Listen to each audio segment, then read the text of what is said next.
I want to turn to CNN crime and justice reporter Shimon Prokupecz. So Shimon, the president's personal attorney, and we have to make clear this is not White House counsel, this is the president's attorney, part of his separate legal team, is reacting to these concerns about the president obstructing justice. Yeah, he certainly, and then we're talking about John Dowd here, who's the Yes. president's personal attorney. In one tweet over the weekend, where he said that he helped draft a tweet where the president, where he said that the president knew that Flynn lied, and then today telling Axios basically that the president can't be investigated for obstruction of justice. Let me read to you exactly what he said, because this has kind of caused a lot of noise today, certainly raising a lot of eyebrows on this strategy. And he said, quote, "The president cannot obstruct justice because he is the chief law enforcement officer under the Constitution, Article 2, and has every right to express his view of any case." Now, this comes from John Dowd, the president. Now, this has certainly raised eyebrows within the legal community. Lots of people asking questions if this even makes sense. And let's just say that we have not heard from John Dowd again today. There are a lot of questions now about whether he can proceed even as the president's attorney. A sort of ill-advised, perhaps, statement from him, an ill-advised tweet over the weekend, causing a lot of unnecessary noise, raising all sorts of eyebrows, while the special counsel still continuing to look at this investigation. Are your sources, Shimon, buying that John Dowd is the one behind this tweet? So, I mean, for law enforcement, certainly I don't think that this is a big concern, because if there is any obstruction, and part of the case that they're making out has really to do with the conversation that the president had with James Comey about Michael Flynn. That's really the center of the obstruction investigation. And what was the president's state of mind at that time? What exactly did the president know? And in his statements, in his conversation, according to James Comey, it appeared that the president had some idea that the FBI was investigating Michael Flynn, and that's why he asked him to sort of, let it go, perhaps to go light on Michael Flynn. So that is an important aspect of this investigation. A tweet over the weekend certainly could probably add some weight to that investigation, to that charge, if the special counsel decide to bring it. Look, this just, I think, creates a lot of noise, unnecessary noise, and probably just keeps this going and keeps this conversation going concerning obstruction. All right, Shimon, thank you so much for that report. I want to take a deep dive now. And joining me, we have CNN legal analyst Mark Geragos. He's a criminal defense attorney. And we have Mark Rash, who used to prosecute cyber crimes at the Justice Department. So, Mark Rash, to you, and this is a panel I will be using both of your last names, obviously. How significant is it that the president knew in January that Flynn misled the FBI? Well, in order to obstruct justice, there has to be some valid investigation that you're obstructing. So the fact that the president knew that Flynn had committed some kind of a crime, that tells him what investigation that he would be obstructing, an investigation of false statements to the FBI. Mark Geragos, what do you think? Well, look, an obstruction of justice, unlike some other of the crimes that could be investigated here, requires a mental state. And the mental state of the president, obviously, is going to be important. What he knew, when he knew it, and what actions he took, that's the gravamen of a obstruction of justice. Part of the problem here is that, there is Sally Yates is in the timeline telling him at some point in late January, telling the president that in fact they had presumably intercepted a conversation and that he was not being, that General Flynn was not being straight up. And so based on that, he would have known that something was up. He knows that in real time that General Flynn had apparently misled the vice president. Firing Comey or asking Comey to let it go, those kinds of things, I don't know that at the end of the day that's going to be exactly where the focus of this investigation is going to end up. Mark Rash, when you see the argument from the president's legal team, which was before that he did not obstruct justice, and now their defense seems to be that the president cannot obstruct justice, when we hear from so many legal experts that actually the president can obstruct justice. I mean, what do you think about that change in argument that we're hearing? Well, sure. First of all, I think the change in argument means that the president's personal lawyer is now focusing on the facts and saying, okay, even if the facts can be used to demonstrate an obstruction of justice case for an ordinary person, the president can't obstruct justice. Well, that's simply not true. While the president has the right to hire and fire people, and the president has the right even to fire Jim Comey for particular reasons, if the president does so with corrupt intent to impede or obstruct the due administration of justice, that's a crime. Ultimately, for the president, the question of whether or not there was an obstruction of justice may end up being a political question rather than a legal one, though. Mark Rash, the state of mind that you mentioned and that Garagos mentions, that's clearly so important here, but it seems like it must be so difficult to prove. You know, it's funny because in the law, there's all these different states of mind. There's knowingly or recklessly or intentionally. And the obstruction of justice carries a unique state of mind which requires you to act corruptly, which means not just that you did something bad, but you did it sort of with an evil intent, with the intent to obstruct the due administration of justice. And so it's a fairly high standard. Mark Garagos, check out the tweet from John Dowd, the president's lawyer. He said that he and not President Trump actually wrote this tweet. It said, "I had to fire General Flynn because he lied to the vice president and to the FBI." That was key because at the time, as we understood it, and now we're learning from our sources, that the president did actually know that Flynn misled the FBI or had been informed that by White House counsel, but we did not know that until today. We've had that news broken here on CNN today. Do you believe that John Dowd really wrote that, or is he just covering for the president on what could be a tweet that gets him in trouble? I think the whole thing has been kind of almost silly from an evidentiary standpoint. Whether Dowd authored it, whether the president authored it, they've taken the position repeatedly that the tweets are official statements of the White House. There's even been in some of the litigation having to do with the travel ban, that's been admissible evidence. Even if John Dowd wrote it and the president put it out there, it's still under the law called an adoptive admission. You can impute that to Trump whether he wrote it or not. So at a certain point, it becomes much ado about nothing because it is going to come in on an evidentiary basis if that, in fact, is what they're trying to do or what they're focused on. And I think my counterpart, Mark, is right. Ultimately, this is a political question. I don't think you're going to see a situation where the special counsel will be the one who will indict the president. I think if there's ever anything in the argument about whether the president can obstruct comes down to whether or not that fits into a high crime or misdemeanor, and then it would be thrown over to Congress to deal with that, a la what happened with President Clinton, what happened previously with President Nixon, both of which had in their bills of impeachment reference to obstruction of justice. All right, Mark Garagos, Mark Rash, thank you so much to both of you. We really appreciate your insights. And coming up, President Trump makes it clear he supports Roy Moore. He tweeted a full-on endorsement of the Alabama Senate candidate. He called him from Air Force One to express his support. So will this turn things around for Moore, who's been slipping in recent polls? And special counsel Robert Mueller removes a member of his team after discovering messages that could be interpreted as anti-Trump. Does this pose a problem for his investigation? 831-3700.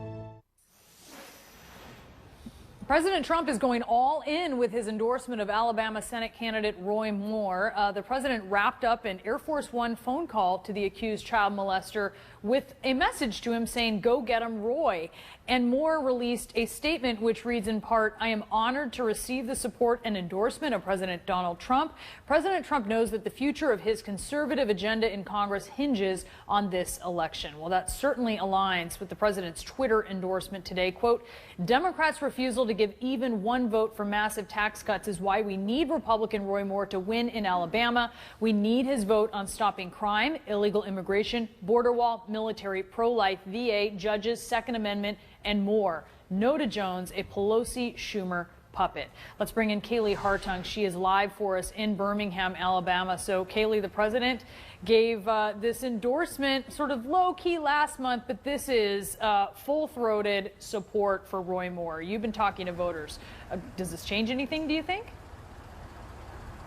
Yeah, Brianna, now President Trump throwing all of the weight of his influence behind Roy Moore. And it's honestly hard for me to say what impact I think that this will have among voters in Alabama, because so many of the voters I have talked to, they've already made up their mind as to who they're voting for or if they plan to vote in this special election. Now, with President Trump's firm endorsement coming just 8 days out, I don't think that there are that many votes left for him to sway. And President Trump won the state of Alabama by 28 points. The same people who voted for him are the people who've been standing by Roy Moore against or amidst all of these explosive allegations. So now when you hear that President Trump is endorsing him explicitly in this way, you don't know if it has that much more effect than what he'd already said in support of Roy Moore, as he had defended him, saying he believed Moore's denial of the allegations and also railed against Democratic opponent Doug Jones. Those words of the president's had already been used in Moore's ads across this state, and if he was going to get any pop from him, you would think that that pop would have already come. Now with Trump, though, visiting nearby Pensacola, Florida, about 20 miles from the state line, and we've just learned the president will be on the other side of the state in Jackson, Mississippi on Saturday. Maybe the turnout that is always a challenge in special elections could be affected by President Trump energizing some of those who otherwise didn't plan to vote in this special election. And this is, I mean, this is coming up soon, right? This is a week from tomorrow, this special election. How is the race shaping up right now, Kaylee? Right now, the polls, Brianna, no matter which one you look to, the margin is just so slim between these two candidates. The latest poll from the Washington Post has Democrat Doug Jones with a 3-point lead over Roy Moore. That's within the margin of error of that poll. These two candidates neck and neck. So what's also interesting, though, to learn from that Washington Post poll, the fact that 28% of those polled still say they don't believe the allegations of Roy Moore. So when you think about a Senate race in a state that hasn't elected a Democrat in a quarter of a century, to see those numbers that tight, you know those allegations have had an effect on his sagging numbers here. Certainly have, but will it play out? We'll see here in about a week. Kaylee Hartung in Alabama, thank you. Worth noting, the endorsement came despite the president's daughter, Ivanka Trump, saying that there is a special place in hell for someone like Roy Moore when she responded to these accusations that he was engaged in sexual misconduct and sexual assault with girls as young as 14 years old. And I want to get more now on this with Chris Cillizza. He is CNN politics reporter and editor at large. We should mention, Chris, it's really important what we're hearing from Republican leadership in Congress, specifically Mitch McConnell, top Republican senator. So at first, you know, we were hearing from Republican senators that they could basically kick Roy Moore out. But now and would. Right. That's right, that they would. And then he completely changed his tune over the weekend, and it's more like the voters of Alabama are going to decide, and then we'll sort of see where we are after that. Yep. So I think what you're seeing here with Trump and McConnell is something very similar, which is political pragmatism on McConnell's part and sort of political pragmatism on Trump's part. So political pragmatism on McConnell's part, because I think he thinks Roy Moore's probably coming to the Senate. I know Kaylee mentioned the poll. My former employer, the Washington Post, had Doug Jones up 3. It feels to me, and there's a lot of other data out there that would suggest Roy Moore is trending back from a clear dip he took after all these allegations. So I think McConnell, they tried to get him out of the race. They tried to figure out a write-in. The race, as you point out, is in a week, basically. So there's not a whole heck of a lot else you can do. For Trump, you know, I think Trump sort of wanted to be with Roy Moore from the start. He took McConnell's advice. He wound up endorsing Luther Strange, the appointed senator, who Moore beat. And then, obviously, when he was in Asia, all these allegations came out with Moore. He held off. But then I think he saw, well, I think Roy Moore might win. And he views Roy Moore as sort of a similar figure to Donald Trump, which is, you know, he believes he's denied all these allegations, which is what Donald Trump did. He's ran against the political establishment, which is what Donald Trump did. He's brash, and people say, I mean, there's so much there. So I think he wants to be for him. And now because he thinks he's going to win, it's easier for him to be But what does this do, if anything, to the Republican brand? I mean, you have the party that is supposed to be family values, and you have a guy who was accused, and in pretty convincing terms, by several young people who were young women back when 14 and 19. When Roy Moore was in his 30s, to be clear.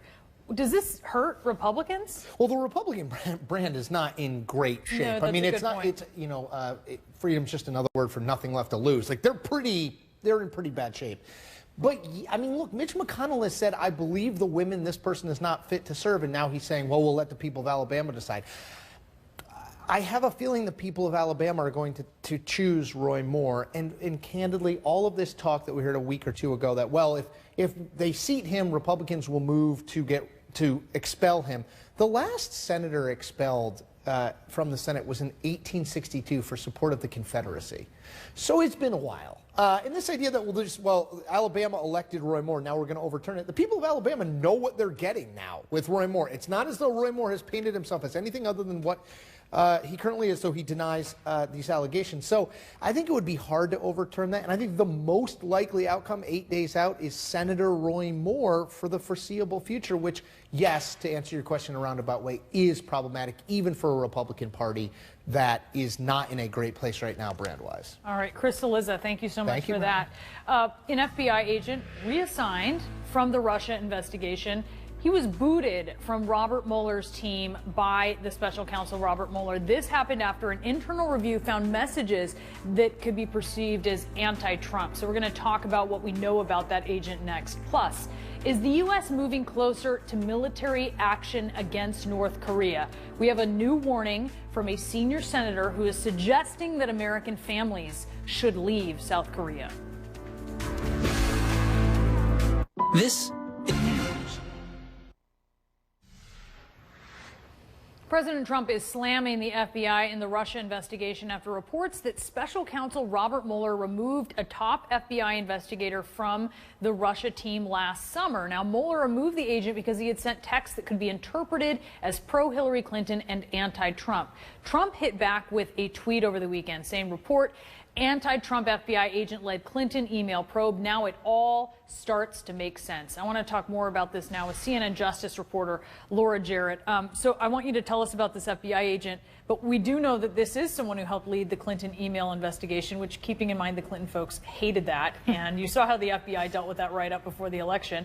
But this was a top person on the Russia investigation. This is a big deal. Yeah, he's considered a top expert in counterintelligence, specifically the #2 guy in the Bureau, and did lead the investigation into the Hillary Clinton email situation. But he also was considered such an expert, he eventually went to Robert Mueller's team, the special counsel's team, and then later this summer, we learned that he was dismissed or reassigned to the HR department. So clearly a big shift from top counter intel to HR. I mean, you're really sidelined when they're pushing you from investigating down to the HR department. So, and this is becoming a political issue, as you would expect. You have the House Intel chair, Devin Nunes, a Republican, an ally of President Trump's, and he's really upset with the Justice Department because he's saying they're not really saying what happened here. Yeah, so we learned over the weekend, and we had some reporting on this, that Devin Nunes, as the chair of the committee, even though he said he had stepped aside, has still been doing quite a bit of work. And one of the things he wanted to look into is why Strzok had been reassigned. A report broke in August that he had been restationed to Human Resources, but it didn't say why. And so Nunes' team had gone to the Justice Department to find out why, but officials declined to comment on it at the time. Well, now the news is a little bit different, and we have learned that Strzok is going to be interviewed in a closed session before the House Intel Committee sometime in the coming weeks. Oh, that'll be very interesting. All right, Laura Jarrett, thank you so much for that report.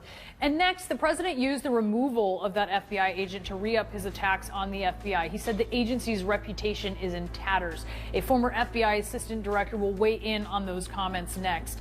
Plus, we have more on our breaking news. CNN learning that the White House's chief lawyer, the White House counsel, told President Trump in January that Michael Flynn had misled the FBI. This is raising new questions about what the president knew when he urged Jim Comey, the FBI director, to drop his investigation of Flynn, and why Trump's lawyer is now claiming that the president is incapable of obstructing justice. We'll be back in a moment. You enter the market, only to find 213-8000. President attacking both the FBI and the Justice Department in the middle of the Russia investigation that has so far produced 2 indictments and 2 guilty pleas involving members of the president's campaign and White House. The president tweeted this: after years of Comey with the phony and dishonest Clinton investigation and more, running the FBI, its reputation is in tatters, worst in history, but fear not, we will bring it back to greatness. Joining me now is the former assistant director of the FBI's Criminal Investigative Division, Chris Zwecker. So Chris, you spent a lot of your career at the FBI. What is your response to that tweet?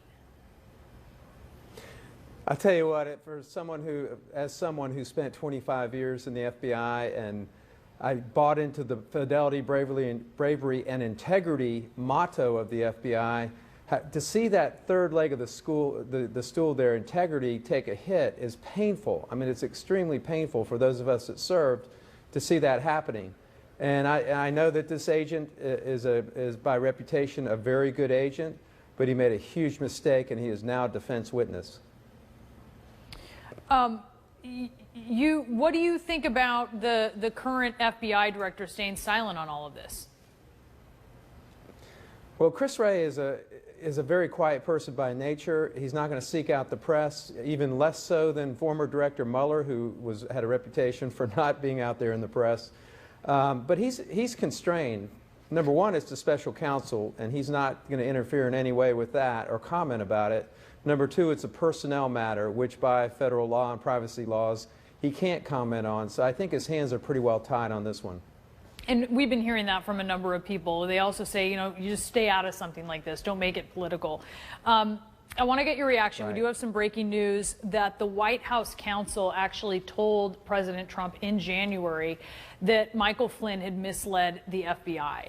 So that's something that he knew before we knew that he knew it. And this is raising some questions about the president then after that urging the FBI director Jim Comey to drop the Flynn investigation.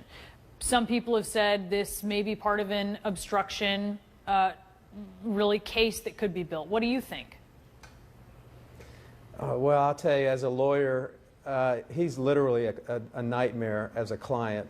He is Colonel Jessup in the movie, you know, A Few Good Men, where he has to speak his mind. He wants to show you he's the one in power. He ordered the code red. He's always speaking out in ways that hurt himself. And in this case, he certainly didn't advance his cause at all at a very critical juncture in this investigation.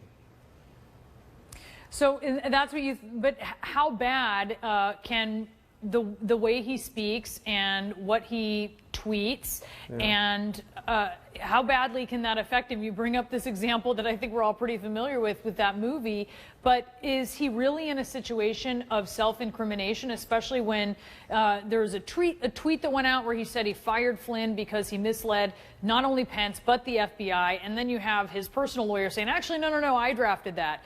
How self-incriminating is he really? Is that something that will certainly get him in trouble, or is it just noise? Well, personally, I think he misspoke, because I don't know how he would have known at that juncture that Flynn had lied to the FBI. The FBI was still sorting through all that information during that time period, so it was probably a misstatement. No, but what we've learned, Chris, what we learned was that in January he had been informed that he had been informed in January by the White House counsel that Flynn had misled the FBI, and it was the next month when he fired Flynn, when the Washington Post story came out. So he did know. So it's a long litany, a series of, not misstatements, but inculpatory statements on his part. And that's, I'll underscore the if the president is in the crosshairs of an obstruction investigation, or if he's in the crosshairs of a collusion investigation, something that involves some sort of quid pro quo with Russia during the campaign, there are half a dozen statements that he's made that can be used against him as evidence. So if he's not helping himself, and he's certainly hurting himself by these statements. Yeah, and that's why lawyers advise their clients to stay mum. Chris Zwecker, thank you so much. Really appreciate your insight here. And coming up, North Korea is warning, quote, a nuclear war may break out any moment. And you have a senator telling American families that they should leave South Korea right now. Is the Trump administration preparing a preemptive strike? On CNN. Tensions are escalating once again with North Korea. Now there are growing fears that the U.S. and the rogue nation are moving closer to war. U.S. fighter jets could be seen today flying over South Korea for combat exercises. They're practicing a mock attack against a North Korean missile launch site. North Korea says those drills are pushing the peninsula to the brink of a nuclear war. Senator Lindsey Graham is fearing that the U.S. is running out of time.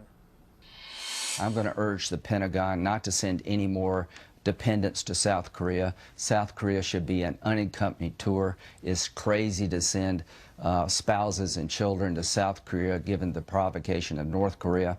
So I want them to stop sending dependents, and I think it's now time to start moving American dependents out of South Korea. And joining me now to discuss this as we hear that pretty scary